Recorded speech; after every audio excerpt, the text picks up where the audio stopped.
How's it going, guys? Tim here, and we are at my headquarter offices here this week doing some strategizing, some marketing strategizing. And so I wanted to share with you some behind the scenes of how we're doing it and how we're laying out our overall map. And I think this can be really helpful. I don't really care what business you're in. All businesses function in this way. And this is what you're looking at here is in the year 2019, this is how marketing is done. And I want to go through just to make the whole concept, demystify a lot of the complexity around what digital marketing and marketing is. And ultimately, when we're talking about marketing is, when marketing is done well, it should be doing the heavy lifting for the sales team, right? So when people come into your sales process, they should be preconditioned to want to do business with you, to want to buy. And I want to go through essentially 4 stages that are critical for any business to say, you've got a sales and marketing system in place, one that's predictable. And so let's just go through the stages. Stage 1, awareness and education. Stage 2, nurturing. Stage 3, delivery. Stage 4, resell, upsell, refer. And what we're talking about here, what we're looking at is essentially when people have no clue who you are. Again, pretend you've got the cure for cancer in your basement. They don't know who you are. You need to be on their radar, which means you need to create awareness. Once they know who you are, you want them to have good, warm, fuzzy feelings about you. And that's where you give value, and you typically will educate and just provide, be of service, be of value in advance, right? And what you're doing is invoking the law of reciprocity by giving value in advance. Think of the people at Costco who hand out samples. So you want to give value in advance. So now you're on their radar. You're giving value in advance. Now they're preconditioned to become a lead. And so ultimately, you want to be driving them to hopefully either becoming a lead or a customer. Now, this interesting fact here is that on any given day, only 2% of your prospects, probably less, are actually ready to buy. Only 2%. So a lot of people need time. They might be busy, they might have stuff going on in their lives, and they're not ready to buy, unfortunately for you. And so that's why some people will go straight to, they're aware, and they're saying, oh, I need this today. I really need this today. And they're going to go boop, boop, boop, boop, boop, all the way over to become a customer. But most people will not do that. And so let's pretend that someone has no idea and they're not quite ready. That's where your marketing machine should do all the heavy lifting. And we're doing this for a new product we're running on Amazon, right? So we want to create awareness, educate, and then push people towards an offer, which for this, it's going to be a coupon, a discount. And they'll give us their email in exchange for the coupon or the discount. When they do that, they become a lead. So we've got their contact information.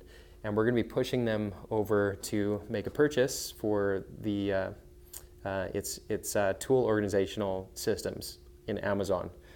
So we want them to become a lead. So they're someone, we don't know who they are, but we're putting out content. We want to make them aware, provide some education, and turn them into a lead. And we're doing that by within our Facebook posts and our Facebook ads. In each of those, we're giving them a call to action saying, hey, would you like a discount on this product? Go here, click this button, and they're becoming a lead that way.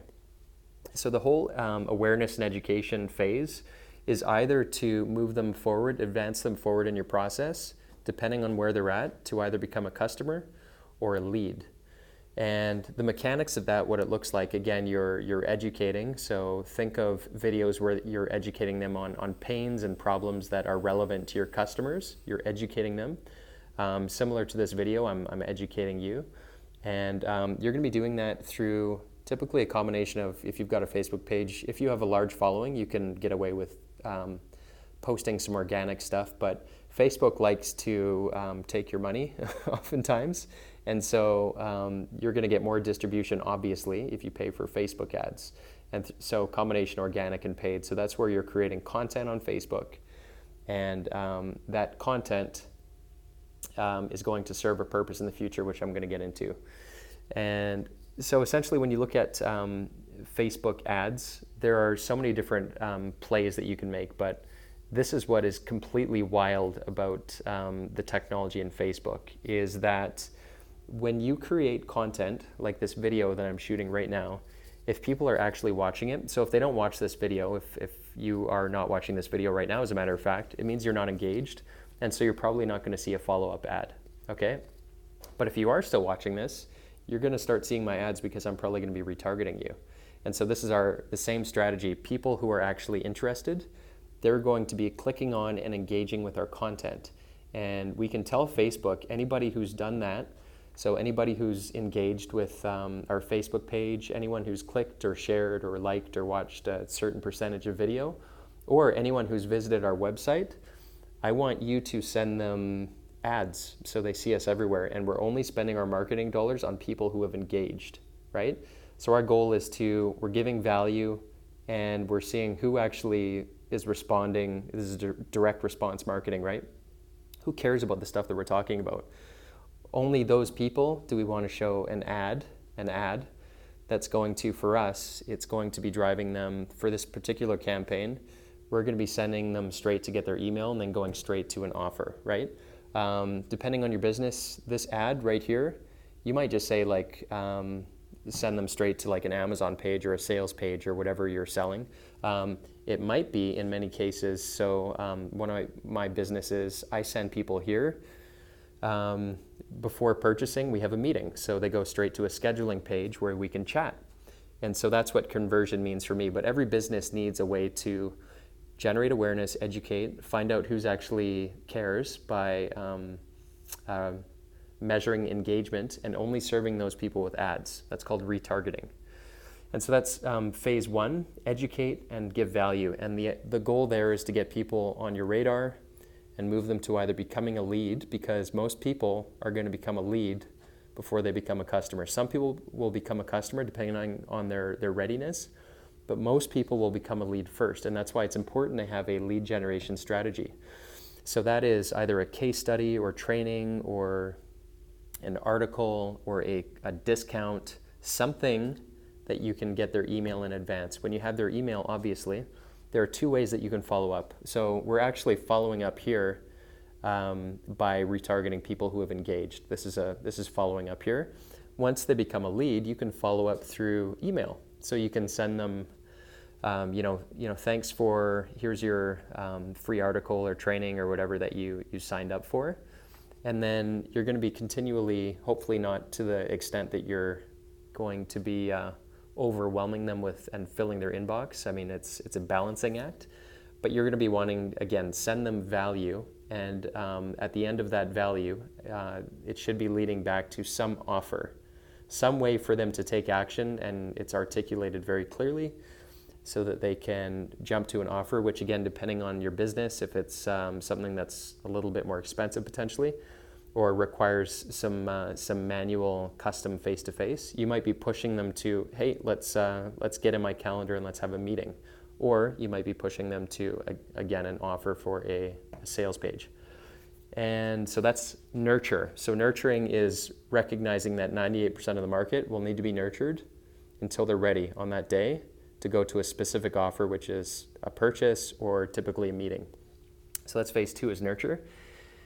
Phase three is delivery. So once they become a customer, you should have a hopefully non-random process where you're onboarding a new customer, and every time they do business with you, it feels like things are just at a whole other level. So you want to have a good customer journey mapped out, and that's where you deliver your service or your product. When that's done, and again, this stuff can happen on a short time frame or a fast time frame, but hopefully you want to increase your average ticket size by upselling, or to resell to increase the quantity of transactions. So maybe they want to buy more of your widgets at a discount. And then referrals. So referrals are such low-hanging fruit where you can give them some sort of a deal or a discount or some offer in exchange for a referral. Okay, so these are the three ways that you can make the most out of your current customers. And that stage 4 is resell, upsell, or refer. And so this stage here is reactivation. So again, we're going from awareness education, where they become either a lead. Some people are going to be shortcutting those 2% straight to your offer, either a meeting or a sale. Most people are going to need to be nurtured. And so that's where you're going to have some, either a combination of email campaigns, so you're emailing your list with value, not too much, so they're not getting overwhelmed. And then you're going to be putting content out there so you're top of mind. The whole game here as well, when you're retargeting, you want to be top of mind in such a way that, again, when they're ready to take action, when they're properly nurtured and the day arrives, you want to be top of mind. And that's the heavy lifting this stuff does. And again, you want your ad spend to go towards people who have already said, I'm interested. You don't want to be spending money on people who are not interested. And so those are, in a nutshell, the 4 stages. We're launching a huge campaign, but these are universal for any business.